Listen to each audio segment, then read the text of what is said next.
Welcome back to Black News Tonight. The UNCF reports that more than 20 historically black colleges and universities across the United States are using the federal money provided during the COVID-19 pandemic to cancel the debt of their students. But a new book challenges states housing HBCUs, suggesting they need to pay what they owe in reparations. For decades, HBCUs have been historically and systematically deprived state funding, according to academic researchers, and black college graduates, according to these researchers, owe $25,000 more in student loan debt than their white counterparts. Now, one HBCU grad and author makes the case for HBCUs and the billions in shorted funds owed to them, and how that outstanding debt owed by states helps in potentially closing and eliminating the persistent racial wealth gap between white and black people in the U.S.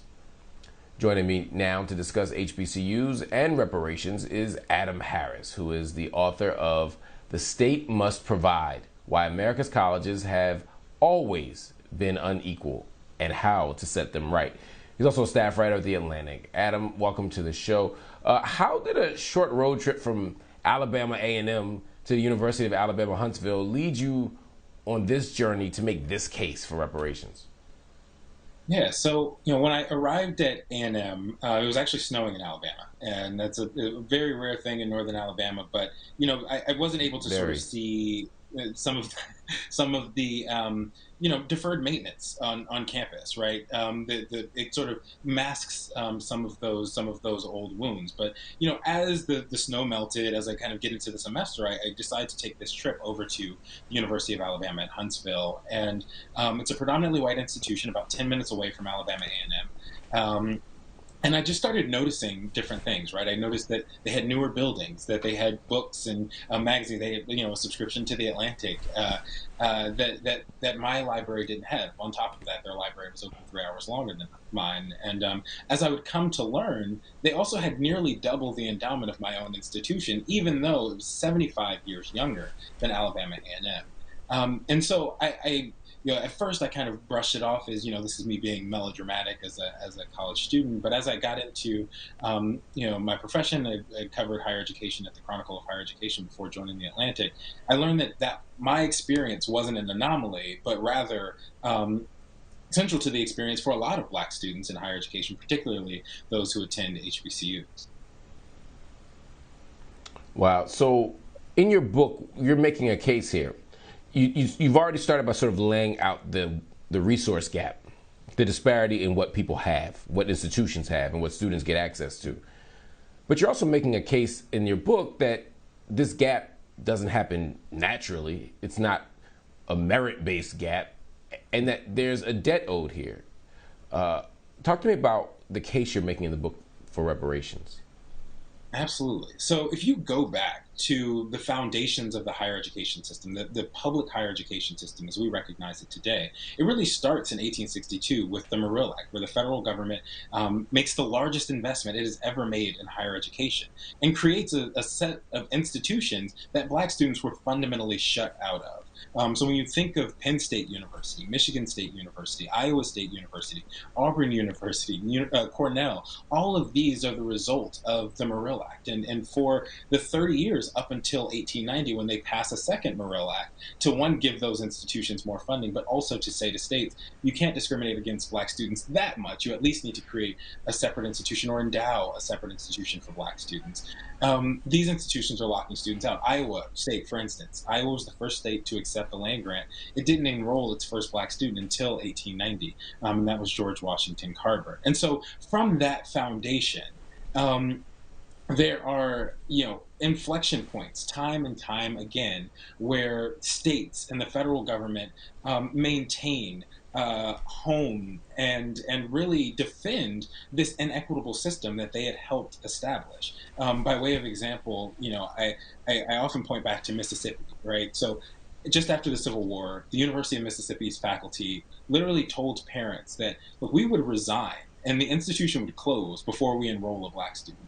Meanwhile, at Alcorn State University, historically black college, founded in 1871, they're given a guaranteed appropriation of $50,000 a year for at least a decade by the Reconstruction legislature. 4 years later, in 1875, as the so-called Redeemers sweep back in with their quote-unquote white revolution, they reduced that appropriation to $15,000, reduced that appropriation again a year later to $5,500. And so you start to see where the sort of divide in wealth and resources starts to develop at these institutions. And then over time, states, even as they study their underfunding of their black colleges, they still don't dedicate the resources that are necessary to improve facilities. And so I like to think of it like a toothbrush, right? If you had a $3.50 toothbrush, you'd be able to brush your teeth and your teeth would be healthy. But black colleges weren't given the toothbrush, so it turns into a cavity. Now they have to get a filling, but they're not given the money for the filling. And so then it's a root canal, and it's $1,500 to fix rather than $3.50. And so it's really the money that the HBCUs has been shorted just sort of accumulates and builds on itself. How much would you say the HBCUs are owed in reparations in total? So each state, right? So if you look at a place like Maryland, where the black colleges recently settled for $577 million over 10 years split between 4 colleges, a independent expert in that case said that the black colleges in Maryland were owed at least $2.73 billion. In Mississippi, in the early 2000s, they settled with their black colleges for $500 million over 17 years, split between 3 institutions. And it was clear, even at the time, that that number should have at least been in the 4 to 5 billions in terms of the damage that they had done to their HBCUs. Tennessee recently, just a couple of months ago, ran an audit on how much it had shorted Tennessee State University just over 50 years. And it was between $150 million and $500 million through 1 or 2 programs over 50 years. And so, it's really difficult to quantify how much, but, I often say that the baseline is that the numbers don't start with M's in terms of how much the institutions are owed. They start with they start with B's, and there's a potential that these institutions are owed at least $1 trillion in order to make up for all of the different schemes that states set up to keep these institutions poor, even as they were performing this sort of outsized yeoman's work for creating and sustaining a black middle class. You talk about the toothbrush metaphor for the HBCU, and you get to the point where when they don't give you the toothbrush, you get a cavity, you got to do all this other stuff. Sometimes you get to a point where you got to pull the tooth. It's just been damaged so much that it can't be saved. Do you have any fear that HBCUs, not all HBCUs, but some of the more vulnerable HBCUs could be in that space without reparations, without these types of interventions? Just looking across the landscape, as you mentioned, not all HBCUs will fall into this category, but a lot of HBCUs have some of those classic markers of institutions that are going to struggle. So they, have fewer than 2,000 students. They have an endowment that's less than $50 million. They're in either rural or urban area. And so, a lot of those are markers of institutions that are going to struggle. And without, kind of sustainable philanthropic giving alongside state and federal resources, it's going to be very difficult for those institutions to continue to maintain. I often point to, when Bennett College was doing its drive to maintain its accreditation a couple of years ago, right? They pushed to raise $5 million over 50 days. And they reached their goal, but it's sort of, lost in all of that is the fact that several institutions, almost 15 or 16 institutions in that stretch of time, received $5 million donations offhand. So I think that it's a mix of states owning up to their responsibility to pay these institutions what they owe, the federal government understanding that it had a responsibility in shaping this landscape of higher education. And as Heather McGee puts it, public policy created this gap, and it's public policy's responsibility to fix it.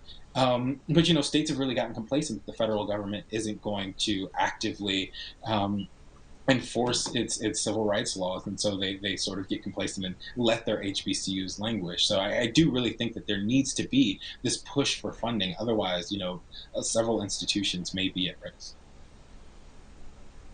Absolutely. Well, we'll continue to monitor this. Adam, thank you so much for your work. Thank you so much for writing this important book. And we'll continue to have the conversation, not just about this issue, but all issues pertaining to HBCUs. If you want to learn more about Adam's case for HBCUs receiving reparations, his book, The State Must Provide: Why America's Colleges Have Always Been Unequal and How to Set Them Right, is available now wherever books are sold, but especially at UncleBobby's.com. Be sure to join the conversation. We want to hear from you. Head over to the BNC Instagram and Twitter pages. Let us know how you feel. Also, visit our website, bnc.tv, and subscribe to our YouTube page to check out clips from the show.